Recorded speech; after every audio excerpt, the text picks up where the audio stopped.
Mo e hengi koula. E katoanga o e senturi o e kolisi ko kunsalote.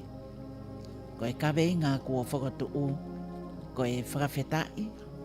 Whakahoi fua. Tuku pā. Ko le ke o whakamalumalu i e talamalu e whanua.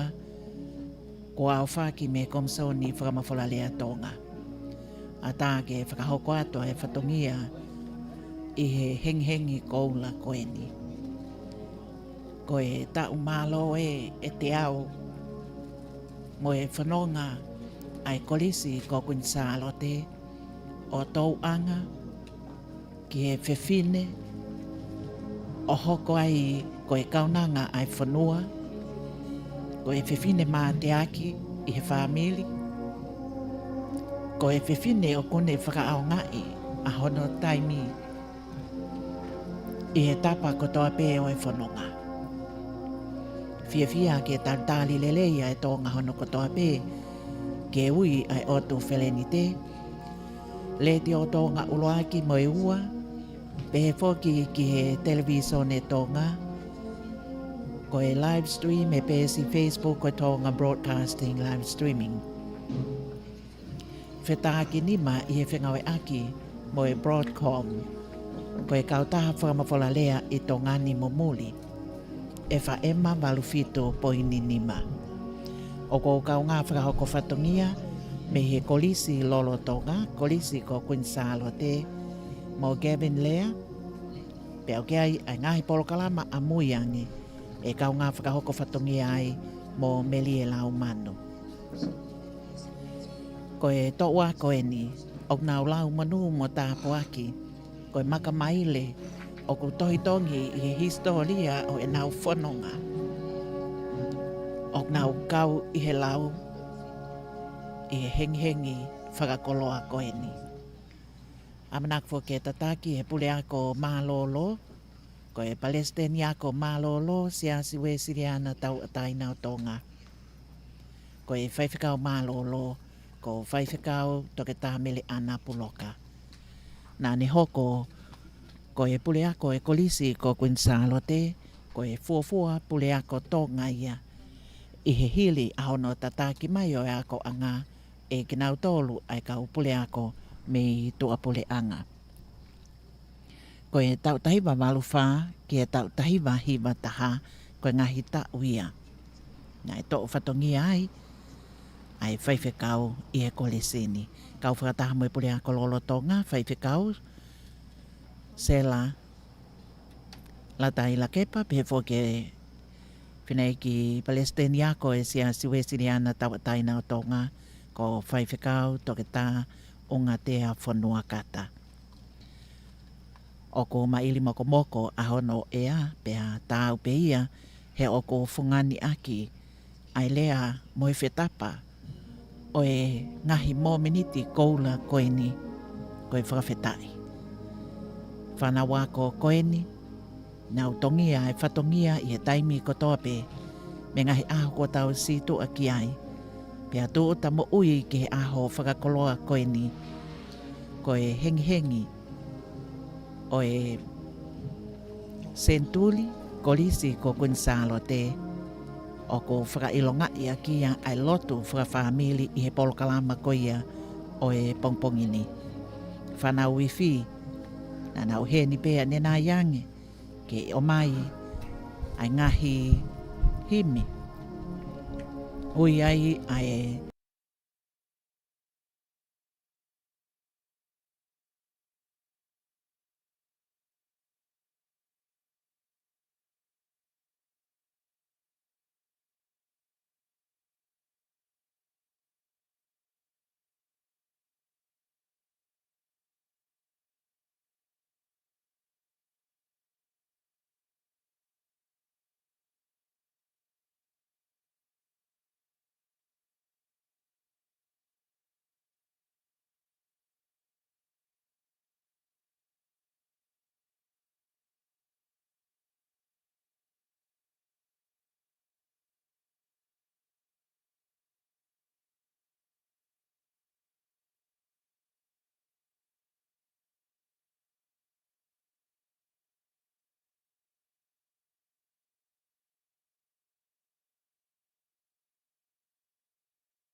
ki o malopito e ulang mata moala ki kore beke o hofanga atu i ngahi talawhata pakakatoko ia o so noa whaki kata o kauwhataha pia mo e pokalama mawinga ko ia o e pompongini ko e tahani ngai pokalama na e teu mai ke hoi ki kostuto ko e kolisi Queen Charlotte e ulawe i pe tau whanonga mai e ngai pokalama nga maheni ai ang malawa ke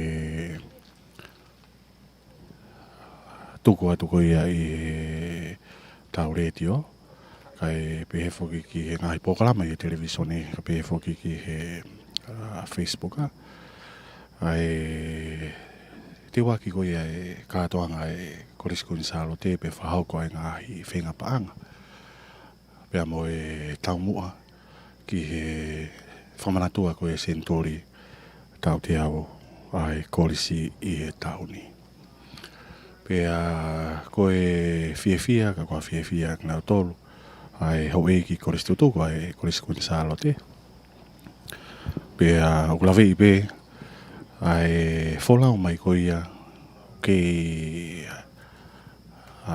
folau mai pe ai ni he hoi ki kosto tu pe me ngahi fonua muri wena fie kau fata mai pe tau katoanga ko ia o e o weekendi pe ange pe ko e kavenga o e tau pokalama ki katoanga Centuria Kolisi Queen Charlotte pe me tau tahiva wa no ki he wa no o e whawhetai o e whakahoi fua pe mo e toko pā io whawhetai eki he tauhi o tau si ai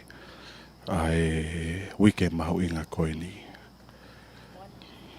koe hange pe koe ane hono whahonga atu koe e oloak mata e tau pokalama whamawholarea hanga tono e pompongini ai amanaki koe ke tau kau whataha pia mo e oa lotu whawhetai ai e whahoko pia e lotu whawhamiri ai kau nofo ko ia e Kolisi Queen Charlotte pia wamanaki tataki pe he whaiwhikau toke tā mele ana puloka ka koe puleako malolo o e Kolisi Queen Charlotte pe koe palestini ako malolo ai potngau ako pe ko ia ai siasi wesiliana tawatai na tonga ai ako time tatau pe i hovani o lolo tonga whahoko e kawifi pe ko ia e Kolisi a hono o mai ai ngā himi tau kau whataha mo ia i he tapukalama o e pompongini malaulak mata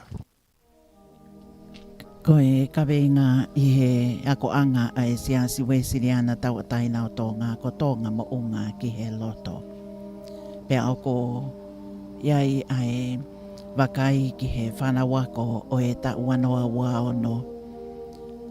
Ko e Kolisi ko Queen Charlotte ko ne laka ieni ai ta ue te au. Wa o ke a koeni pea ako whonu ai loto i e fia mo e whakawhetai. Ko e fofonga eni, o e matapahu anga ki he oto whale, ko e kautahine kuini o tonga.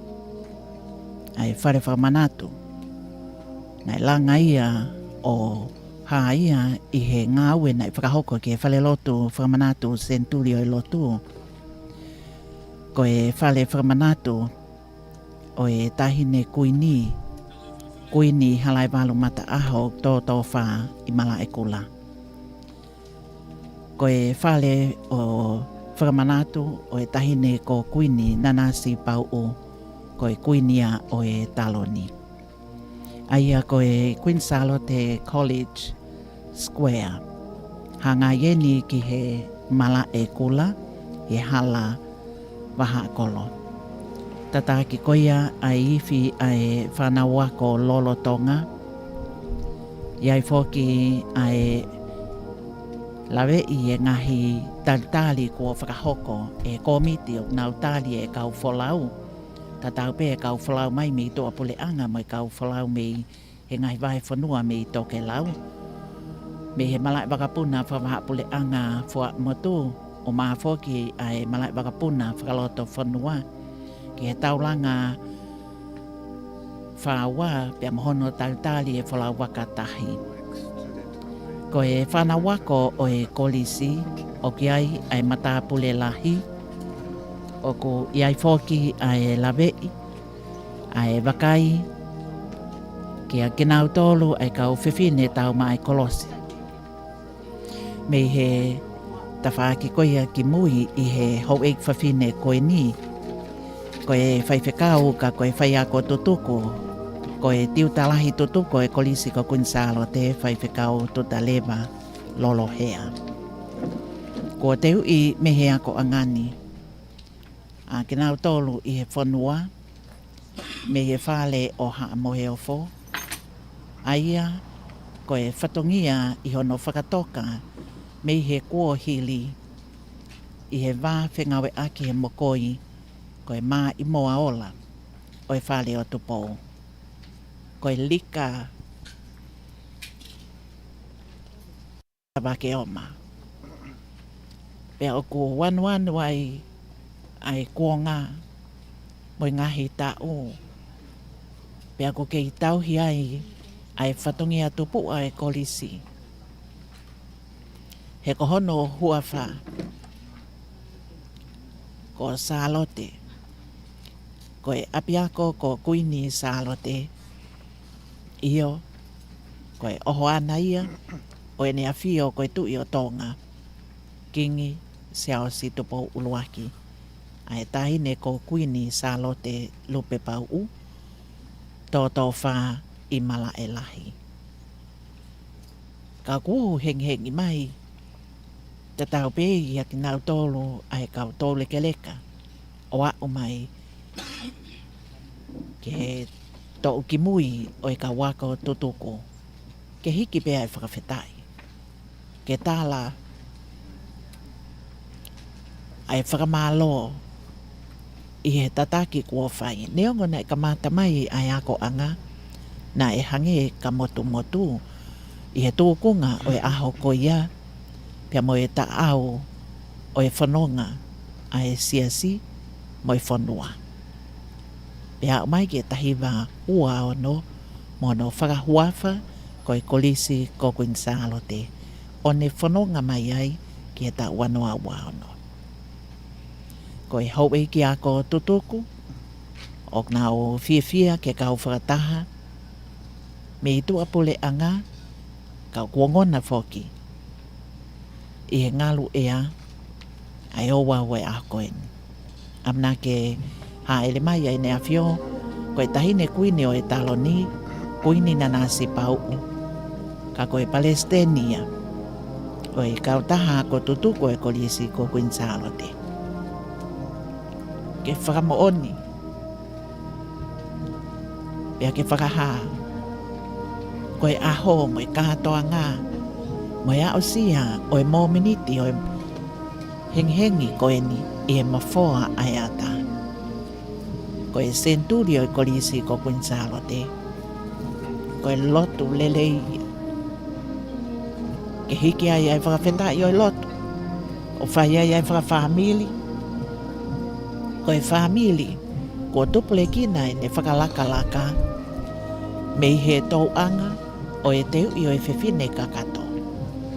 Ko e whewhine ke ne hoko, ko e kaunanga ai eiki, ke ne whakahoko ai whatongia, i he loto whale o e whamili, kai o maafoki i he siasi, pia ke hai ai langi ia, mo e nau ia, o e tu i o taimi mo i tāniti. Hange e pe koia, ko e momeniti ko e ni, ki ono tali, ai tō tamai ai tahine kuini o e taloni. Ko e whakakoloa o e aha koe. Ko no molu malu mo e tauhi o e fia mo e whakawhetai. Ko e uho ia i he kātohanga koe. Ko e tahine kuini Tahine ko kuini nanas pau. Koi koto whakakoloa moi a koeni. I e whakalau loto. Moi hiki ai whakawhetai. Pea tangane, whakatuu ai ka meinga. Mo mua ke whai ai whakawhetai. He koe tau koloa pe ia. I e lotu lelei ai eiki ki e whanua. Koe otua mo tonga ko hoktofia. Pea uai. Ke ngahi tāpoa ki moi whakakoloa ki e whanua. I e ene whanonga. Koe mua ai eiki i he mea kotoape. Fia ke kau whakataha mo i hau ki a kotutu ko e kolisi me i tua pule anga. Kai au tau lava ke kau mo inasi whakataha i a koen. E iai pe hono ngahi whono koula e kolisi. I hono kau tahi ne pule ako. Kai o maafo ki a kau tokoni ki hono kau tiuta. Ko nau ngahi makamaile. Ko ki nau tolu e kau kapiteni e ngahi tau. Ko e kau matapule. I he matapule lahi mo e kau matapule i he tau taktaha. Ko e kau lava mea. Ko e papa o e mama loa. Kai o maafo ki i he fungani. To e maa olungange. Ko e papa o e mama loa lou maile. Io. Ko e whakawheta i. Whakahoi fua. Ko e tukupa. Hengia o e a koeni.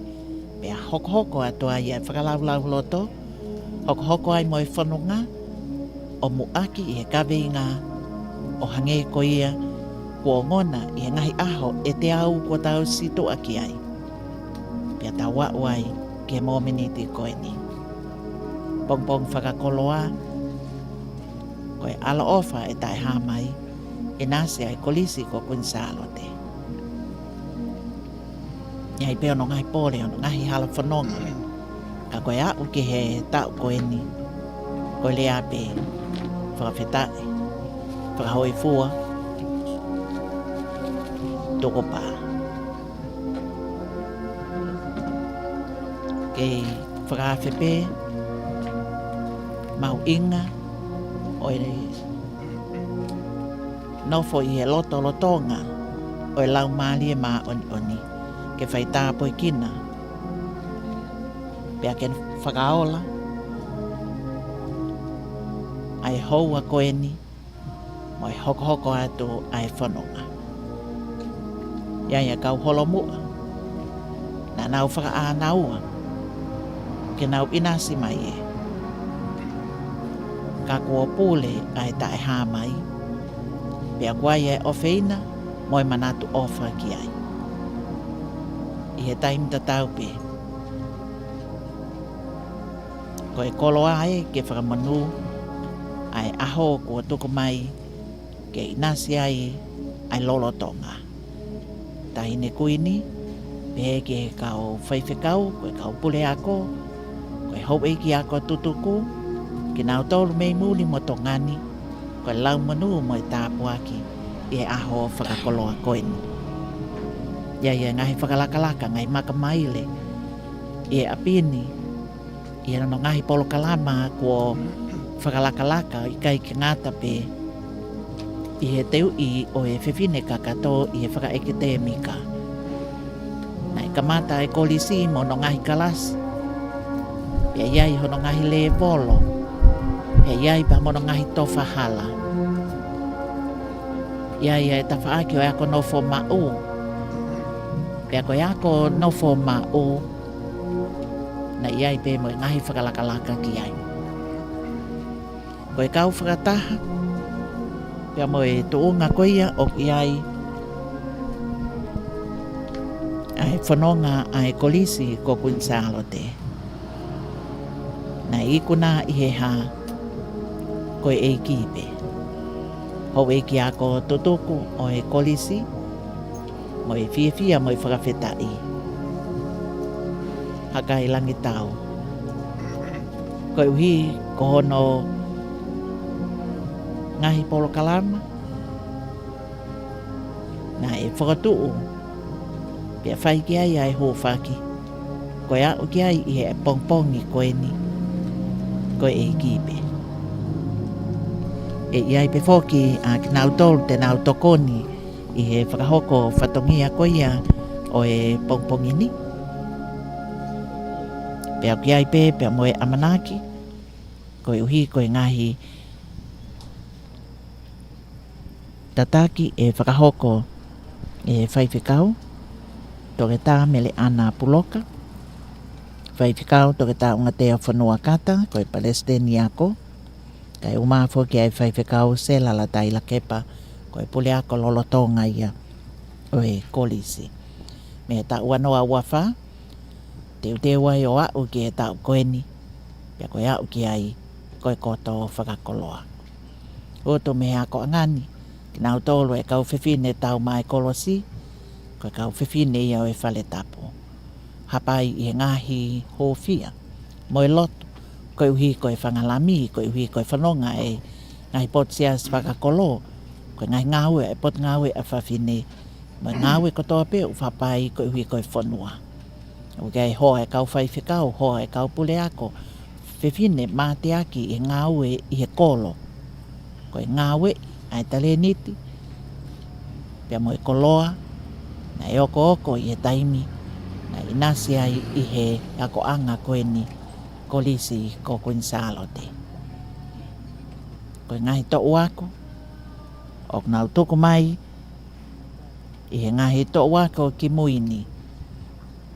E ngai ka veinga, pe koe hingoa o e to'u ako tataha.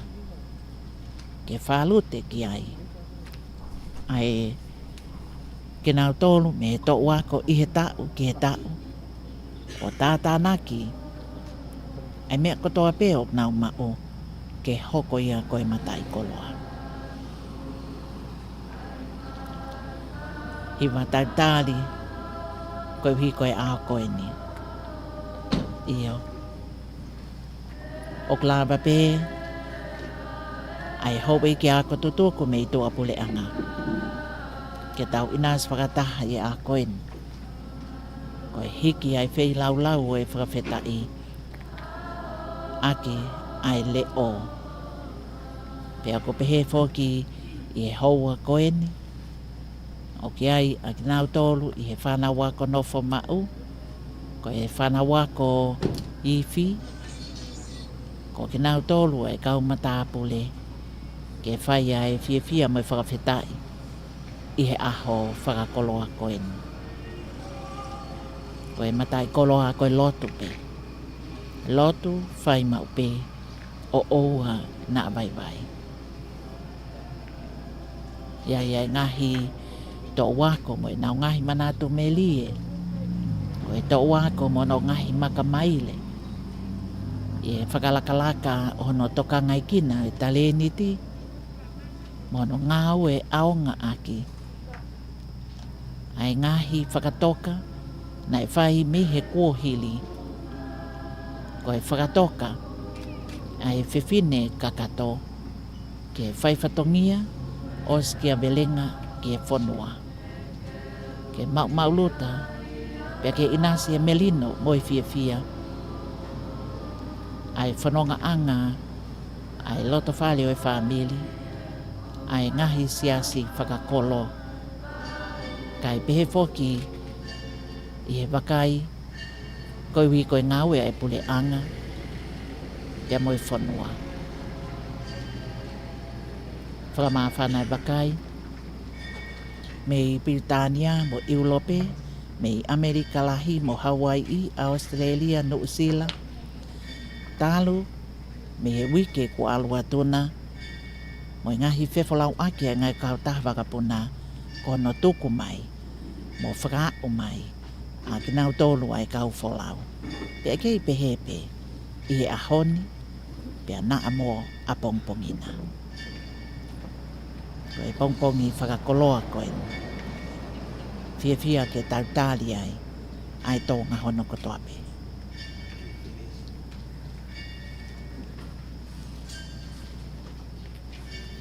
Tā hine kuini o tōnga.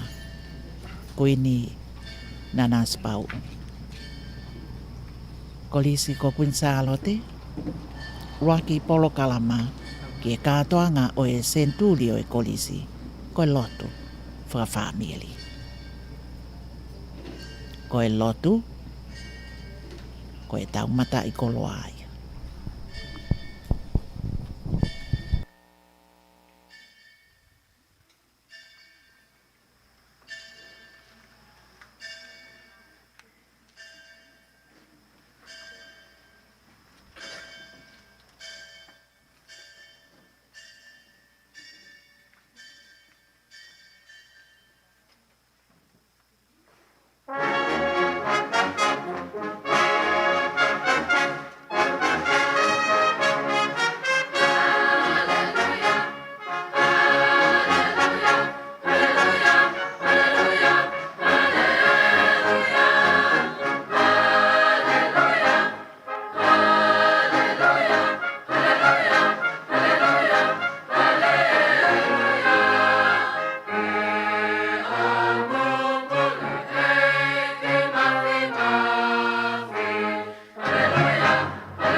Haleluia.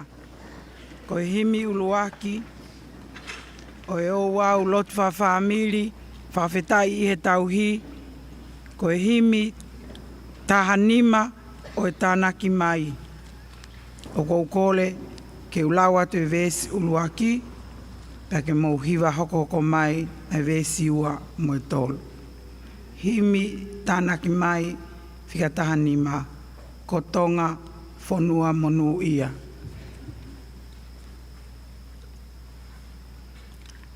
Tonga whonua monu ia, he o tua aki a Sihova, ma uhe koloa mahu inga, koe lotu whakawhorofola, o mauhanga pē ki tua, ma loho ofa ho mau whonua.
Ka o mea hifo.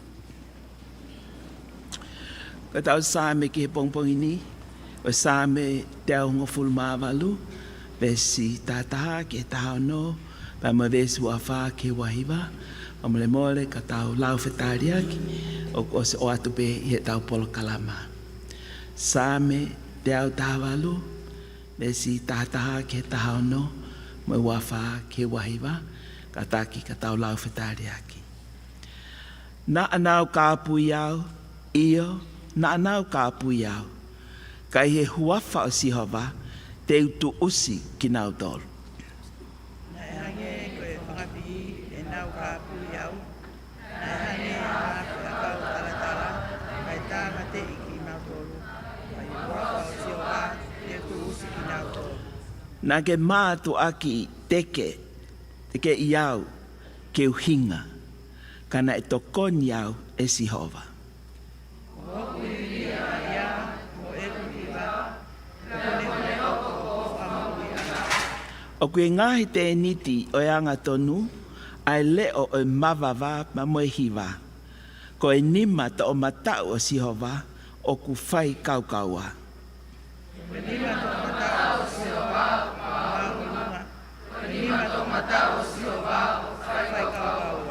Ko e ni ai aho kua whakotuu e Sihova, tau haka haka ai mo whakawhiewhia.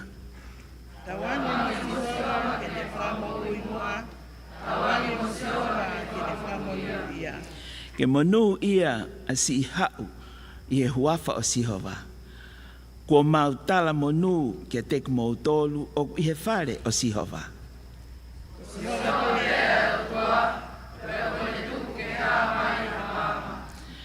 Ko hoku e la koe pea teu atu ai whakawhetai.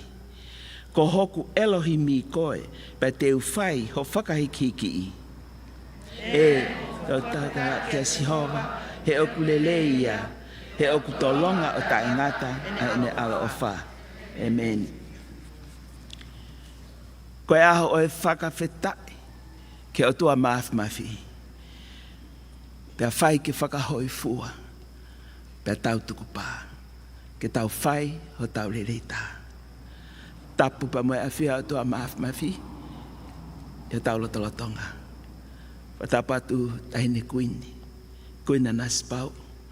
Patapatu ke hau eiki. Patapatu ke haamatapule. Patapatu ke kau whai whekau. Patapatu ke tek mautolu ko toa pē. Ko tau mau e whainga maari e pongpongi. Whawha koe ni. Ke hiki hake tau whawhetai mwha malo e tau lot whamirini. Ko sāme koe ni na tau lau. Iai mea mahu inga pe e ua. Lava ke tau whakaukau ki ai, e kamata anga tau kātoa ngani. Koe ulu aki, koe whai e he whiri, a ene ohofi, mene whakaloto si, mene tau kawe ke mau. Kai hanga pe e Sihova.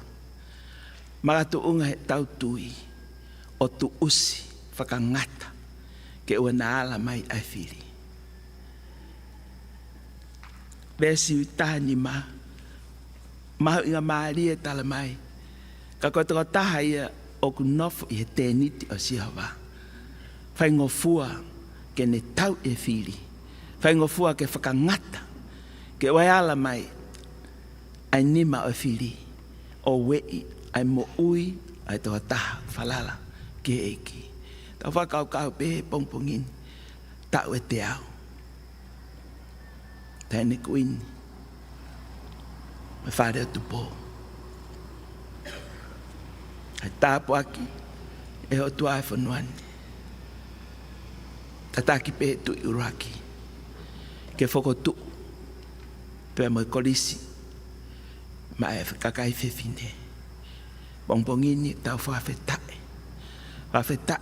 He langi mama o hae he vesi wani ma o ko whamatala sa me na neo me ea mama hulu aki ai hala whanonga ko kolisi ko kuinsala te ea paka tau whakawhetai ke o tua e mama tataki mai pe me whalelai ko ki whanua koe ni pena kai tu e noa a haa whawhine. Ka nau kau he a kokorisi. Kai toa ngā lewa o sā me besi ua wha. O au hifo ke ua walu me ua hiva. Uki lewa e whakawhetai. Whakawhetai. I taim koto toa pe. He tāpo aki ko whai e otua. Besu a walu o pepe ko hoku e lā koe. Pa teu atu a whakawhetai. Ko hoku Elohimi koe, pa teu whai ho whakahikiki. E mo whakawhetai ke Sihova, he oku leleia, he oku tolonga o ta engata, a ene ala o wha. Whamemore ke tau lotu. Tari mai tau lotu, e whonga kawinga koe ua. Tau ene te au, tike i ta tau pe whiri. Oua na mau i he whiri. Ai whanonga, ai whanua, Pe tuha ke ai kolisi. Ke kauwhata. Te ke i e whiri. Nofo i he tēniti o siawa. Kai lava. Te ke i whiri. Te ria. E senturi o kuanga mai. Pakai ke ngatai. Tala mai. Ko tau inasi. Ko e whakawhetai pe. Tau lotu ma patari mai tau lotu. Malo.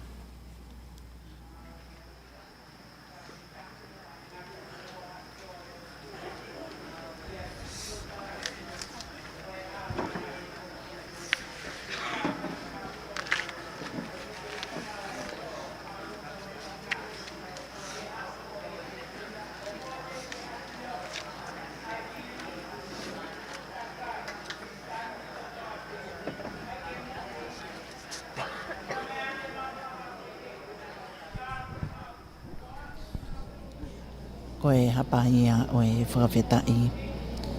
O ko whai ai huhu ke loto lotonga o e tai hāmai. Ko e otua ne tauhiki ai a tonga. Me he kamata anga o e ngahi kuonga.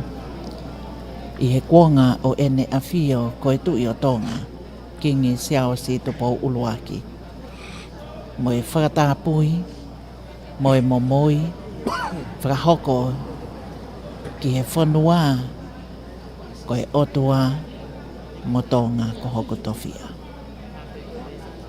Pea talo me ai, ai tā whetauriki, e hono ngai tāpua ki. Heke ai e whakawhetai e pompom koe. Ko e huelo nai malama, ko e nau ia e otua, ka ko e poto. Hapai o e lotu mo e whakawhetai.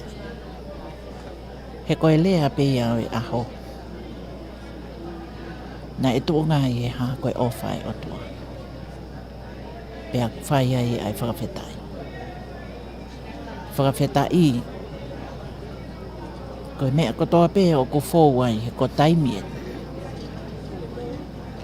O ko tōnoko ai whieli. Ke hai molokai. Ka koe mafi o Sihova.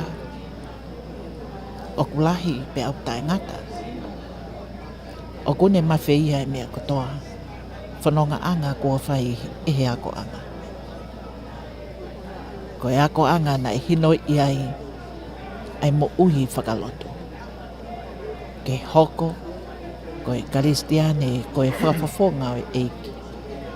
O whakatāpui e mo ui, ko e whanonga anga iha wheitu upe, to ngani pe muli. Ke kei tuu karikani, ke whakamo oni, o ke ai o tua o tau hiki ai.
Whakawhetai ia mai mau whamalo. Koe mau hiki ho wawha ke mau lungata. Koe mau whakamo oni, koe mau tu ho ao. E mo meniti koe ni. Koe whonga ao la, e whare o tupo. Koe tahine kuini e moho eki. Mau whawhetai a totua e whaunga o e ako. Ie se aswe sirana tau ataina tonga. Mau au ki he kuongani. E o tua mau whakaamu. Koe mea kotoa pe kua mau whakahoko o whakahoi fua ki ho awhio. Ka koe mau kole mau tukupā. Kau whakatapa me Palestini ako. Kai ma ai pure ako e kore skun sala te. Kai ma ai kau ngā ngau e kotoa pe. Whai whe kau kai ma ai titalai. O tua mafi koe mau tuu. Mau poupou ke tahine kuini. Kuina naspau. Whakawhetai ho mau lau marie. E mau tu uta e pong koen. Ngai mea kotoa pena whai kai whakakaukau. Ke tataki e whakawhetai. Ke mau whai ke whakehoi fua mai au awhio. Pa ke mau tuku pā. Te mau kei whai ho mau rereita. Ko hi koe tau mua ai awhio nā ki hea ko. E koris kuin sālo te pia motonga. Koe mau lotua mai mau whakawhetai lahi. Mai mau whakamalo. Whakatawange mau whakahoi fua. Ke tukupa mau whai e pongpongini. Ia si sukalaisi, koho mau eki, mo mau whakamo ui. Amen.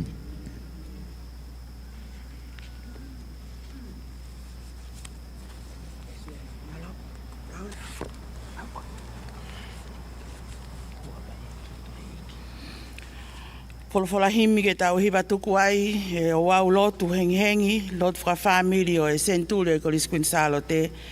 Tolu nge au hiwa ngo fulu mā taha o himi. Tolu hiwa taha ke momea ke tau hiwa. Te whahoko ata i vesi uruaki, pia ke tau hiwa hoko hoko i vesi uruaki, ua, wha, nima pia moe ono. Oku ai haki whanua, oku tuu i o seni, na i kai ke mau otua, na i masiva helelei. Hallelujah, kua monu ia eni.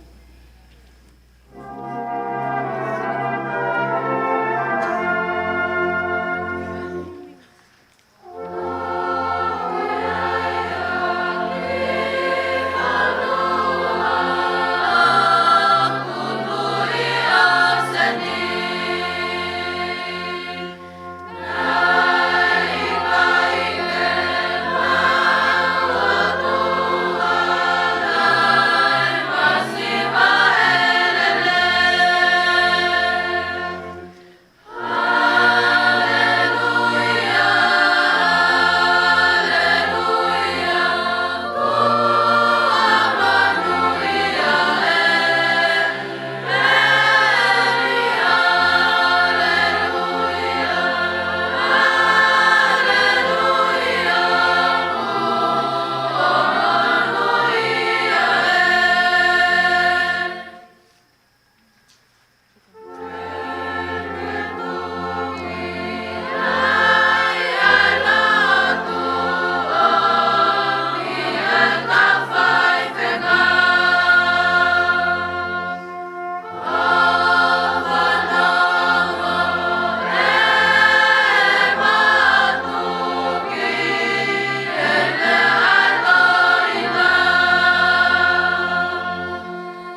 Pea koe kelesi ai eiki ko sisu kalaisi.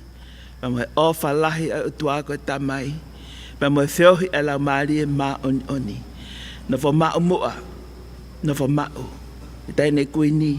Ko lis tutuku. Ko lis kuin sala te. Mok mau tol hono koto koto ape. O ma na hili. Fai peo lau konga. Pea taingata. Amen.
Koe kakatoia ai waki polo kalama ke whakailonga ia ki ai ausia e kolisi ko kunsalo te ai te au tao o ene tau anga ki he kuonga mo e kuonga i he tau wako mo e tau wako.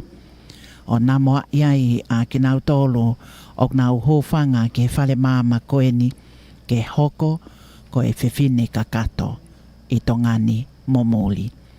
Taine kuini nanaspau ko e Palestina o e kautaha ko tutuko e kolisi ko kunsalo te pea mo e o wau o e lotu whakawhamili hengi koula koeni pea whakailonga iaki ai toenga e ngahi polo kalama e whakahoko i hono ngahi aho taktaha me he ahoni o hoko atua i ki he sāpatena e iai pe ai ngahi polo kalama ka kumu aki i ngahi polo kalama koeni ko e lotu whakawhamili koene a whio ko e tahine kuini o tonga ko e matai koloa ko e lotu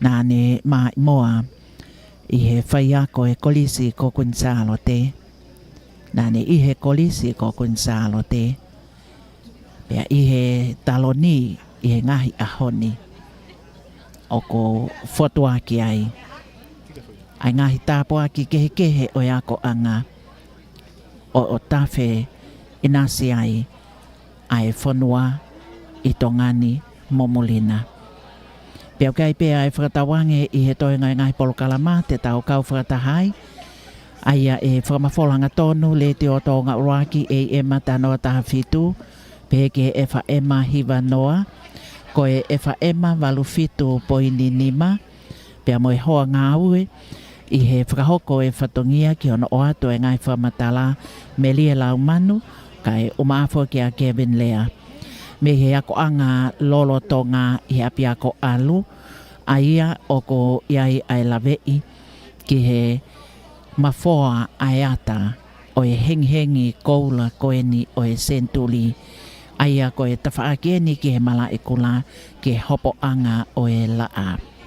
Pia kia ia e manak te tau kau whakataha, ta tau pe he pe si Facebook ko e tōnga broadcasting live streaming, pe he whoki e Broadcom, ai walufitu poi ninima, pe o maa whoki i he hounga ia, ke whai ai whakamalo ki he kautaha ko tutuku, mo e ngahi whengau ako toa pe o lava ke whakakakato ai whatungia, pe mo e kamata o e aho koini. Malo apito Gavin Lea. Pio malo apito e Rockmata moala. Fie whawhunga e te pe kau whawhatongia o e pompongini, ma e letio me televisione tonga, pe whoki ki e walfit poinima, FAM, Portcom, asusa takeuchi, pe whoki a temsia ne mani, manatwaka, pe a orie, Soni Lama, soakaya ki meta, pe whoki a usaya skin, pe a mosaya, mauwha pe a lolohea, o talevu tuifua, tanatohi, apa finau, pe whoki a vaimona mori, pe a mole sir toki, finau fotukawa, Sharon Elone, ulak mata moala ko au Kervin Lea, te mau tatadu he, katatok whelonga ki taim honga fulu anai. Kai malabuta mo mea mai, ka mo mea.